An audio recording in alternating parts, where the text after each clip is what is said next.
तो आज हम बात कर रहे हैं एक, आपको बताऊं कि चूंकि मकर संक्रांति है और मकर संक्रांति का दही चूड़ा भोज बिहार की राजनीति में हमेशा एक मील का पत्थर साबित होता रहा है। और कहते हैं कि संक्रांति के बाद कुछ न कुछ नया होता है। नया क्या होगा इस पर तो आगे बात करेंगे, लेकिन फिलहाल बिहार में की सियासत में दही चूड़ा का भोज इस बार अन्य सालों की अपेक्षा कुछ अलग है। अलग इसलिए है कि जिस दही चूड़ा भोज के लिए लालू यादव जाने जाते थे, यानी कि लालू परिवार के आवास पर जिस तरह का भोज का आयोजन, दही चूड़े का भोज का आयोजन होता था, काफी भीड़ जमा होती थी। अब 2015 में तो मुझे याद है कि जब नीतीश और लालू एक साथ थे तो किस तरह का भोज का बड़ा भव्य आयोजन हुआ था, जिसमें राबड़ी देवी ने बजाते नीतीश को टीका लगाकर स्वागत किया था। लेकिन इस बार फिजा बदली सी है। कस्टो 24 में आज हम बात करेंगे बिहार की सियासी दही चूड़ा। जी हाँ, इस बार की दही चूड़ा की कमान लालू परिवार में तो नहीं दिख रहा, क्योंकि जिस तरह के हालात बने हैं, एक तो विधानसभा चुनावों में करारी हार और दूसरा राउज एवेन्यू कोर्ट ने जो फैसला सुनाया है और आरोप जो तय कर दिए हैं लैंड फॉर जॉब घोटाले में, उसके बाद तो ये तकरीबन तय माना जा रहा है कि वहां इस बार भोज शायद ही दही चूड़ा का भोज हो, क्योंकि अभी तक कोई आधिकारिक पुष्टि नहीं हुई, क्योंकि 12 तारीख आज हो गए। दूसरी चर्चा है चिराग पासवान दिल्ली से पटना आ चुके हैं और उनके आवास पर भी दही चूड़ा भोज का आयोजन होगा। तो ये तो तकरीबन तय है कि एनडीए के तमाम जो घटक दल हैं, नेता हैं, सारे वहां आएंगे ही आएंगे।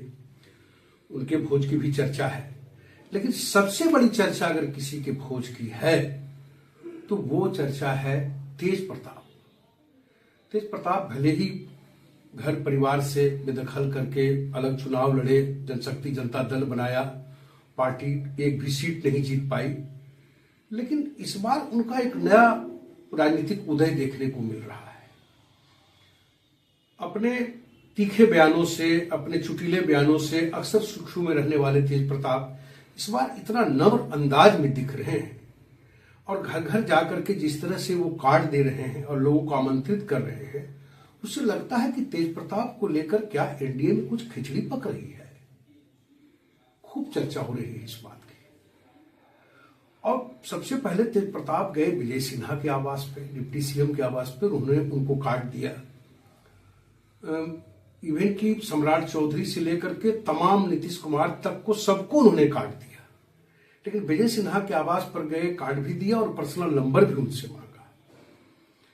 और जब कार्ड दे करके तेज प्रताप इसको लेकर कितना आह्लादित है, इस दही चूड़ा भोज को लेकर, उन्होंने कहा कि हम तो मोदी से लेकर अमित शाह के लेकर सबको, तेजस्वी को, सबको आमंत्रित करें।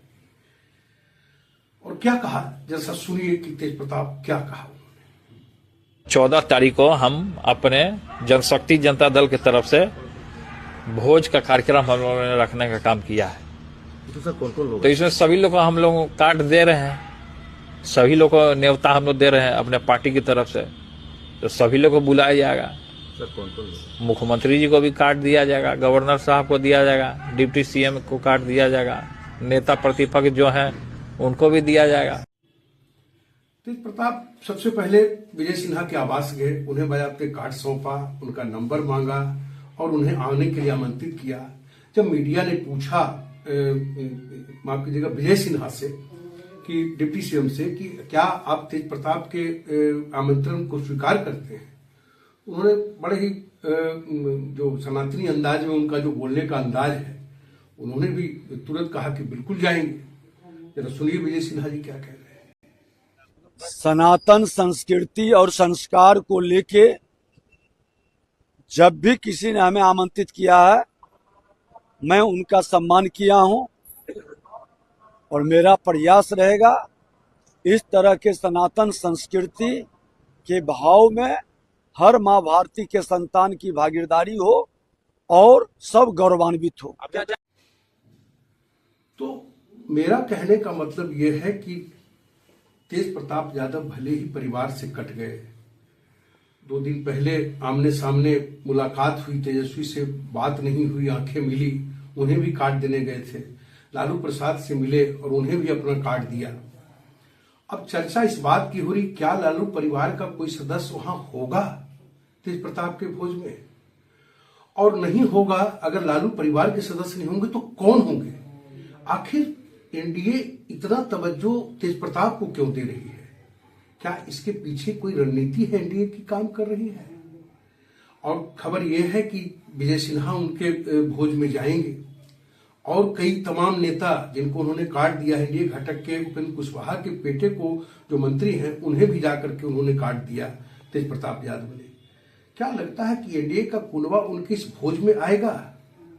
लालू परिवार का कुनबा उनके भोज में आएगा?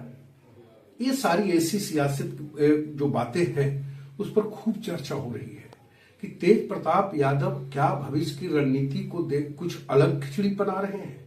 क्या वो एनडीए के साथ अपनी गलबहियां करने की जुगत में है? क्या आने वाले दिनों में ये माना जाए कि तेज प्रताप एनडीए के कहीं पार्ट न हो जाए?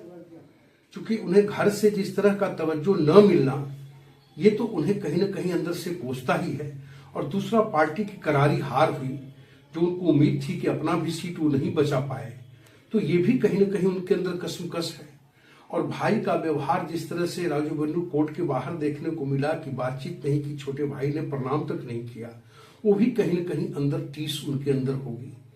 तो क्या आने वाले दिनों में बिहार की सियासी खिचड़ी कुछ नए अंदाज में देखेगी? क्या तेज प्रताप एनडीए के धड़े में होंगे? कई ऐसी चर्चा हो रही है। हालांकि इस पे अभी हम कुछ स्पष्ट नहीं कह रहे हैं, लेकिन एक बात है कि तेज प्रताप के इस दही चूड़ा भोज पर सबकी निगाहें हैं। और बड़ा सवाल यह है कि इसमें कौन कौन लोग शामिल होते हैं, और क्या ये भी देखना होगा कि क्या तेज प्रताप को एनडीए तवज्जो देती है, नहीं देती है, लालू परिवार कितना तवज्जो देता है। तो ये तो देखना होगा जब 14 को उनके आवास पर जब भोज होगा, तो फिर आपको वहां से लाइव तस्वीरें दिखाएंगे। लेकिन ये जरूर है कि कहीं न कहीं बिहार की सियासत को वो भांपने के प्रयास में है। और मुझे लगता है कि आने वाले दिनों में उन्हें लगता है कि सत्ता से दूर भले हो, लेकिन सत्ता से मतलब कि दुश्मनी नहीं करना चाहते। और यही कारण है कि दही चूड़ा के माध्यम से अपनी एक नई साख बनाने चाहते हैं। तो तेजस्वी यादव को जो साख लालू प्रसाद ने दे दिया, शायद वो साख खुद के लिए तलाश रहे हो तेज प्रताप। देखना है कि इसमें वो कितना कामयाब होते हैं। ये तो जब परसों उनके आवास पर जब भोज का आयोजन होगा तो स्पष्ट हो जाएगा कि उनको क्यों, किसने कितना तवज्जो दिया। आज के लिए बस इतना ही। मिलेंगे किसी और खबर के साथ, तब तक के लिए आज्ञा दीजिए। कस्बा 24 के लिए पटना से मृत्युंजय कुमार।